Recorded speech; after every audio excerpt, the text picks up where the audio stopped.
I applied for finance, not marketing. So that was back when I wanted to do finance. Yeah. Okay, awesome. This is Misa and Nico, and they're here to talk to you today about, let me just pull up my bio. 1 second.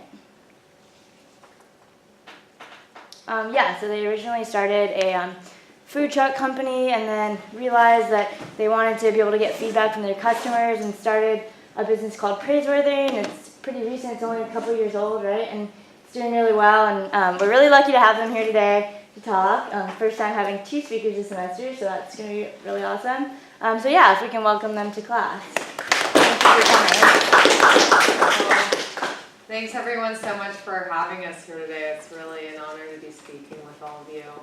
And before we start, we had a quick question. Just want to find out for everyone here, how much is happiness important to you? Raise your hand if happiness is important to you. Okay, awesome. That's a pretty easy question. For you, how many of you is happiness the number one most important thing to you in life? Interesting. So a couple, but not all of them. And this is probably a pretty obvious question, but how many of you have already started a business or are going to be starting a business? Okay, awesome. Quite a few, because obviously it's an entrepreneurship class. Great. Well, hopefully our story today can help all of you in your future journeys, in your careers, learning from our failures, our struggles as entrepreneurs can help you grow and go through your entrepreneurial journey in the future. So, without further ado, this is Nico. He's my husband, yes, husband and co-founder. And he has over a decade of startup experience. He also studied abroad here his junior year. He's from Chile, and he studied abroad here. So this is his alma mater. It's awesome to be back, right? Yeah, go Bears. And so, and then he's going to do a quick intro as well. Cool, so this is Misa. Like you said, she's my co-founder. She's also the CEO of our company called Praiseworthy. She's a hustler, she's a total go-getter. While she was at UCLA where she studied, go Bruins. She started several businesses while attending school. She also modeled while going to school, and on her senior year of college, she started a food truck called Non Food Truck. They expanded all throughout LA and to San Francisco as well. Because of this business, she was featured in multiple magazines like Inc. She was as 30 Under 30. She was featured in Fortune magazine, Forbes, and she was also on a reality show called The Great Food Truck Race, and they won almost every episode there. It's on Netflix if you guys want to check it out. It's a lot of fun. And I'll let her tell. I'm going to tell you a little bit of my story before I met her. I started my company, Major Arts, this is a software company, back in Chile about 8 years ago. And at the time, I was working at another company, a startup of a friend of mine, and I was the first hire there. So for the first 6 months, it was a lot of fun. I felt like I was like one of the founders. It was a lot of hard work, very long nights and everything, but it was great. And then the company started growing, and after the first 6 months, I felt like I was just part of the team. And I was like just one more, but I wasn't kind of like one of the founders. And I realized I wanted to have my own thing. I wanted to start my own company, something that I could feel ownership, like total ownership of. And so I started thinking about ideas of things that I could do, and I kind of like recruited one of my coworkers to start this company with me. and we were kind of like working on this, kind of like on the side, but we started neglecting our work, and so I actually got fired. And this is really bad because I got fired, you know, by my friend who had hired me. And then the next day, fortunately, I mean, I don't know if fortunately for him, but for me, my coworker, he decided to quit, to kind of like support me and then start the company together. And we didn't have any money at all. We didn't have customers. We didn't even have a software to sell or a product or anything. So we started working really hard on it. We started trying to get funding. And fortunately, we found some people that were willing to give us money. And this was kind of like a weird deal because it wasn't formal at all. We didn't sign anything. There were no term sheets. There was no kind of really equity involved yet. We had kind of like a handshake deal, right? I don't know if you guys have seen The Prophet. No? Well, we just like shook hands on it. And we started getting money from them kind of like month to month. With this money, we signed a lease for an office. We got some office space to work at. And then we hired people. Then we started hiring people. We were building our product. We were trying to sell the service as well. We were trying to get more investors.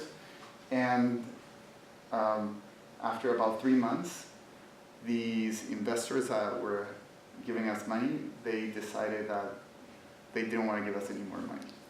And they said, you know what, guys, like this is taking too long. It's kind of like risky for us. So, you know, this is it. And also, we want our money back. So at that point, that was really, really bad.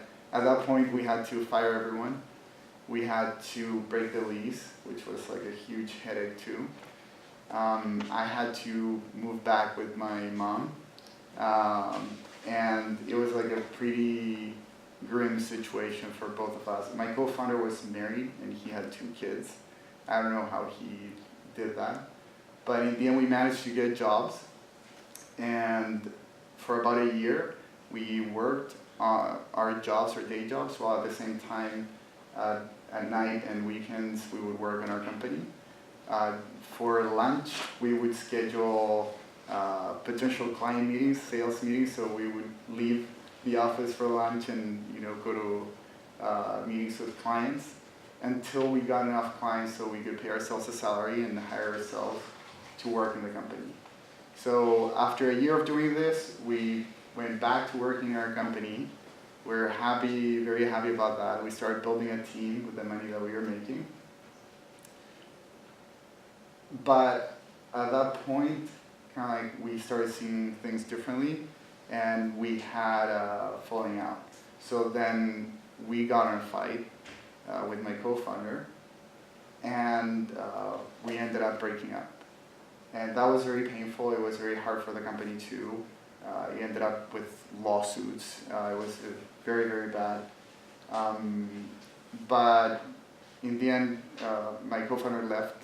He started a different company, and I kept the company and kept building it, right?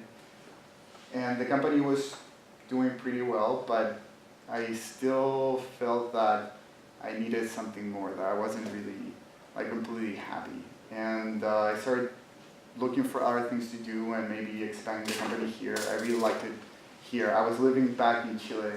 This all happened in Chile, and I wanted to come here to the Bay Area. I had really great memories of being here at Berkeley and coming back every year almost since I was here. So I started coming up here, and that's when I met her, and she was still running her food truck, and she'll tell you more about that. Thanks, Nico, so much for the intro to the next story of struggle.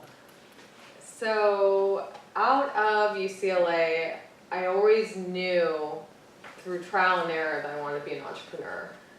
I would go through internships, maybe last 24 hours there, and soon, just by quitting so many things, it just seemed that the entrepreneurial path was the right way. So I would go to Urban Outfitters where they had a 95% off sale, get things for super cheap and resell them on eBay. Or another thing I did is I launched a jewelry line out of my dorm room. So I had all these little entrepreneurial ventures as time went on throughout UCLA while modeling on the side.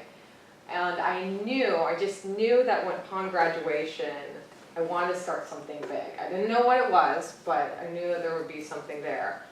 So, in all of this, I didn't think about happiness at all. I just thought, I want to make an impact on the world.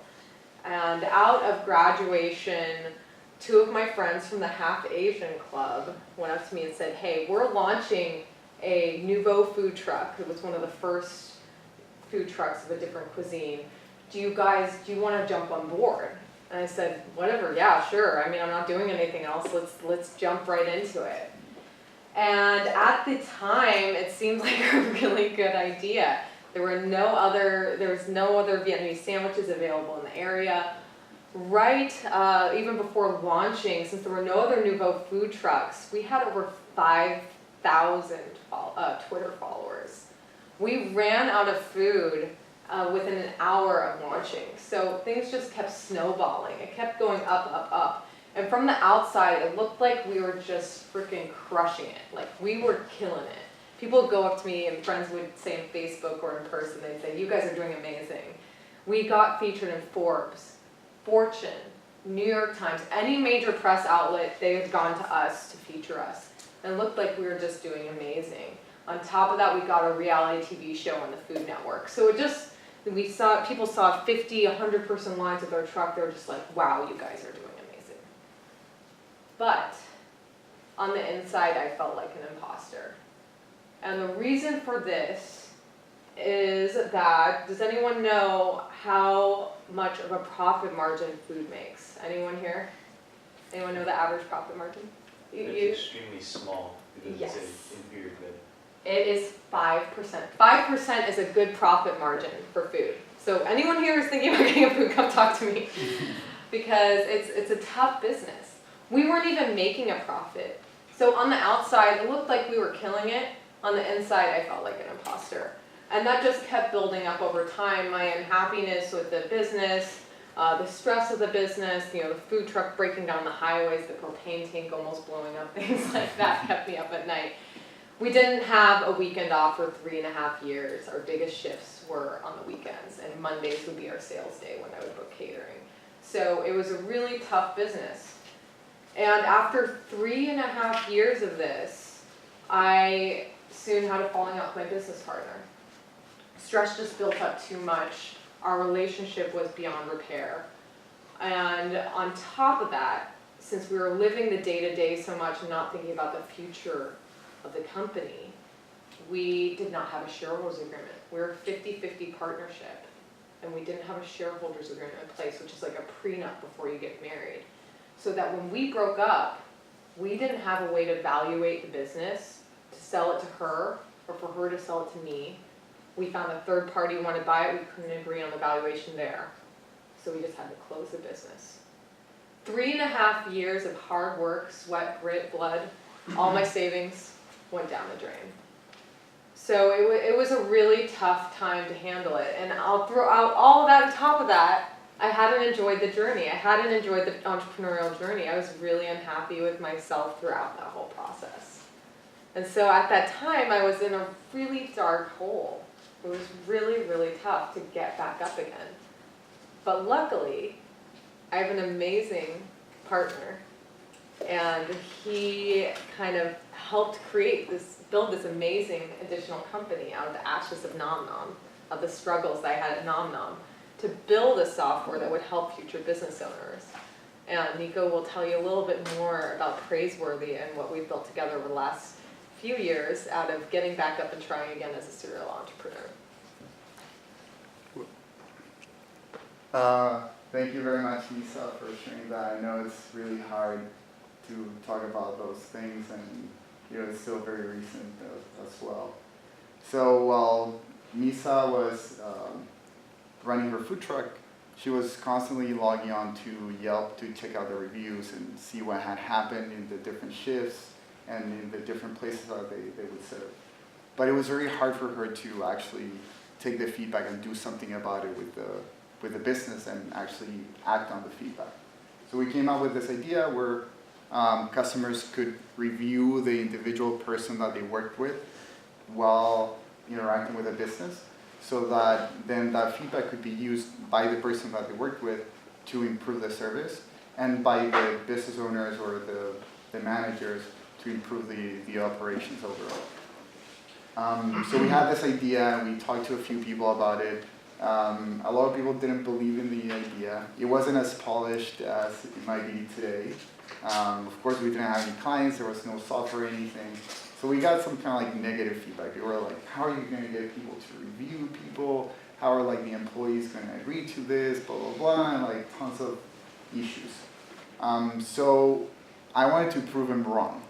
And the perfect opportunity came up. There was this hackathon in Chile, in Santiago, and I wanted to participate there with this idea. Do you guys know what a hackathon is? All right, cool. So I signed up for this hackathon, and I was armed with my idea. I was like really gung-ho about it. And the day before the hackathon, the Friday before, they had this pitch workshop. I signed up for it too. I went there. I thought I was gonna do great, that I had an amazing idea, a great pitch, but I hadn't even practiced. But I went first. I volunteered to go first with my pitch. I pitched and I did a horrible job. They completely tore me apart. Nobody liked the idea, and I was devastated. I left the workshop thinking that I didn't care about the hackathon anymore. Like the idea was worthless. On top of that, I needed 2 other people, because like the teams were at least of 3 people for the hackathon, and it was only me. I wasn't able to convince anyone, not even my own employees from my software company. The programmers said they preferred to sleep and rest during the weekend than participate on the hackathon with me. So that night I decided to just go out, and I went to a friend's place who was having a party, and then while talking to my friend, we started talking about the hackathon, the idea and everything, and my friend said, you know what, let's do it. I'll come with you, let's go to the hackathon. I was like, really? Are you sure you want to do that? He was like, yeah, I have an idea too. And he had a great idea to kind of like market the thing and do the pitch better and everything. So the next morning we showed up. We had to sort of like hustle our way in because he didn't have a ticket. Then we had to recruit someone else to help us out. And then we finally made it. We worked really hard, and we won the hackathon. And that was just the local version of the hackathon. This was happening in 35 cities all over the world, and there was going to be a final 3 months later here in San Francisco. So it was like a very nice 2 hours where we really enjoyed winning the hackathon. And then the next day, after getting some rest, we realized, oh crap, now we actually need to build a business out of this. And I was running my software company. My friend actually, he was running another software company. And we were like, who's going to build this? And we hired someone to help us write the code. And Masa was here. So she just pretty much immediately said, you know what, guys, I'll jump in and I'll start doing sales right away. And she started doing sales. And within, I think, less than a month, she got the first client with 7 stores in LA. So by the time we got to the finals here in San Francisco, we were the only team of the whole hackathon that had actual clients. And they had just started paying, so we had paying clients. And it was great, and we won the finals. And again, it was like this amazing feeling of we were on top of the world after winning the hackathon. But those moments are very small and short. And after that, there were a lot more difficult moments that Lisa will tell you a little bit about. So imagine we had just won the global demo day for Angel Hack. Over 30 business projects from around the world. We were #1. We got a little bit of funding out of it. And we're like, wow, we're going to crush it now. It's just going to go up from here. I'm not on food trucks anymore. It's going to be amazing. Tech is going to be so easy. So We keep building the product. We had some VCs who approached us at Angel Hack, and they said, hey, we want to invest, so we met with them. It turns out they said, you just got to get more traction. You've got to build a business more. You only have you're a previous food truck owner. You need to show what you got. So we figured out, oh gosh, we just got to keep building a business. We worked really, really hard for over the next couple months and soon built it up to about 50 stores. They were paying T-Mobile franchisee stores. It was looking like it could only go up from there. And then T-Mobile corporate found out. And they said, we do not want you in any of the stores. We do not want you to work with us. We're going to shut it down. And so we lost all of our clients, all of our traction we built within 24 hours. And that was very hard to deal with. I couldn't get out of bed that day. But since I had spent all my previous savings and 3.5 years of my life running Nom Nom Truck, which was really difficult, having that under my belt, I realized I'm not going to wallow in unhappiness. We got to just keep building this business. Let's enjoy this roller coaster ride and just go with it. So we started selling to Verizon franchisees, Verizon stores, and it just took off. We're now in over 1,000 stores across multiple verticals, even outside of telecom now. And it's all because we just kept moving forward. We kept being happy throughout the journey. We loved it. We embraced that change. And so the message that would be great to convey to you all today here is whatever entrepreneurial journey that you choose to go on in the future, just be sure to enjoy that journey, embrace that change, and love that roller coaster ride. Thank you all so much.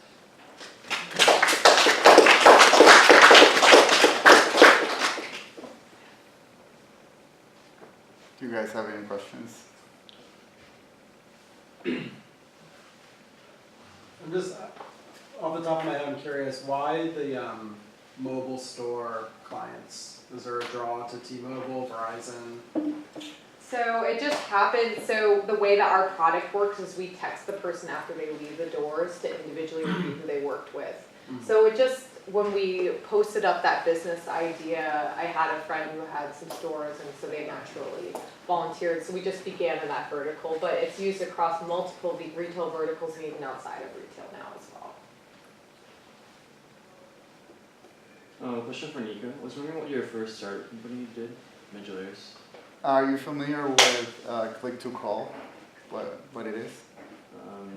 So the way it works, the main service that our company does is click to call, which is a very easy way for customers online to request a phone call from the call center of the company that they're at. So it works very well for big companies. So we sell to banks, insurance companies, DirecTV, big retailers, e-commerce.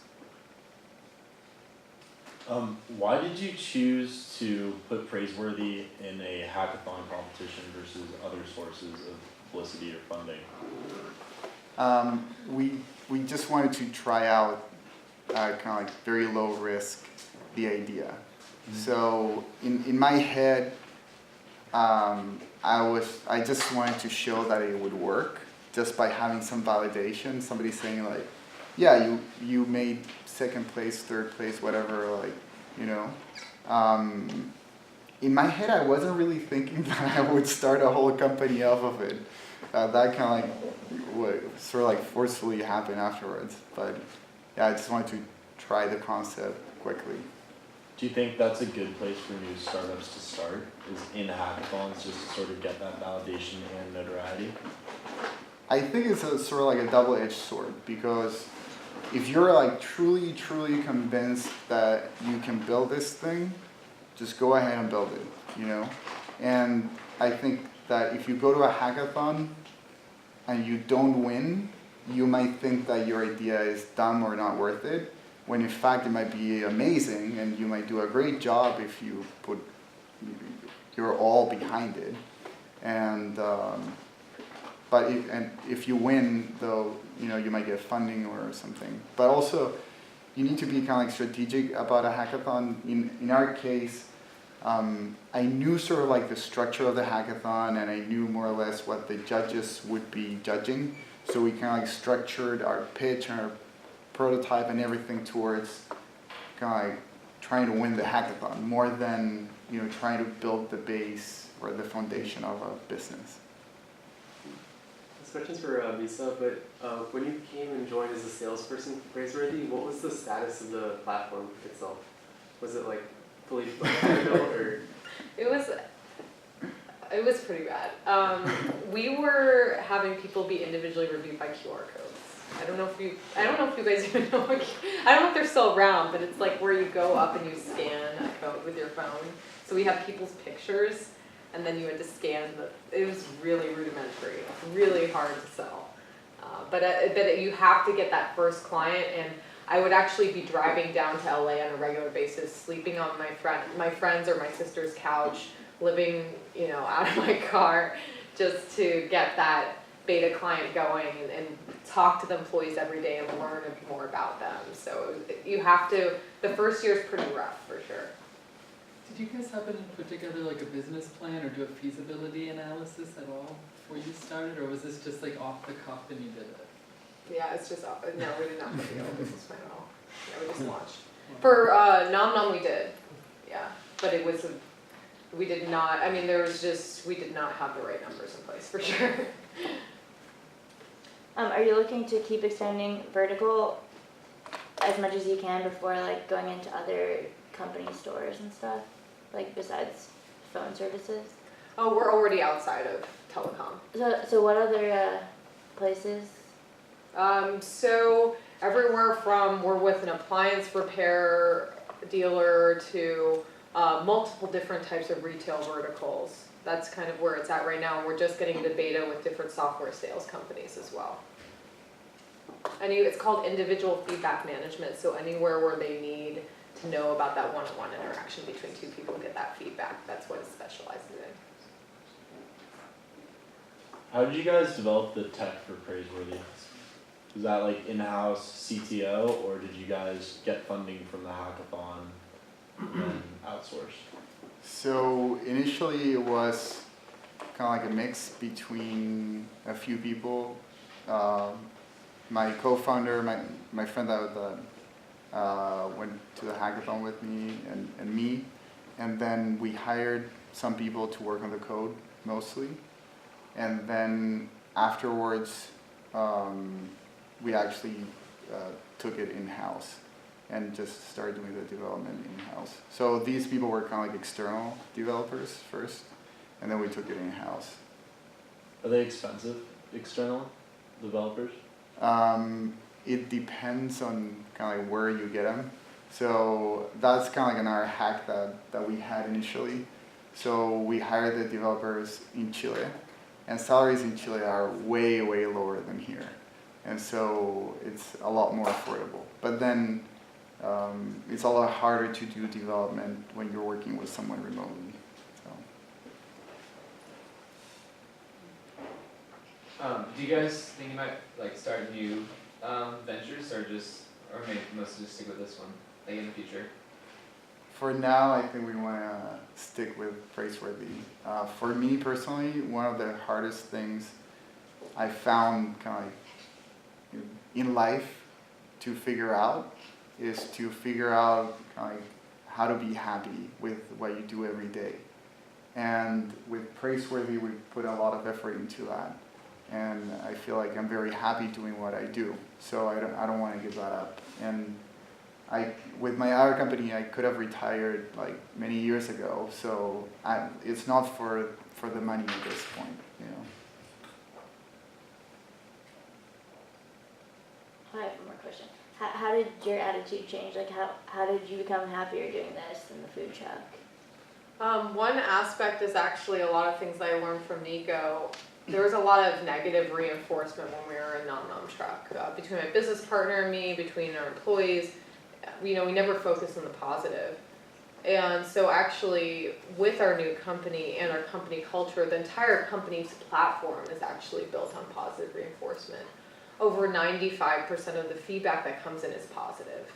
So not only is the product based on that, but our entire company structure and relationship is based on that. So that's really, that positivity, positive feedback, positive reinforcement is what helped me, my attitude change about, the entrepreneurial journey, and understanding it's not all about sweat and grit and working hard. It's also about enjoying it and loving that journey together. Any more questions? All right, thank you so much. Yeah, we're a little bit early, so if you have any more questions, feel free to stick around. You can ask them. If not, thanks for coming, and I will see you next week.